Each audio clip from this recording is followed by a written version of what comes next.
Băi, eu vă socru mare n-a recunoscut, dar vă socru mic nu l-a recunoscut, acum am văzut că el e.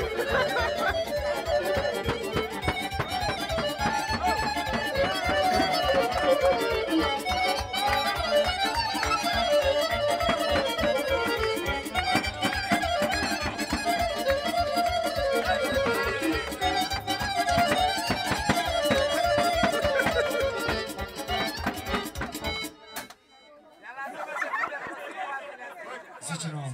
Socra mare vrea pinguinul să joace cu doamna aceea adevărată. Aia roșu, aia frumoasă. Pinguinul!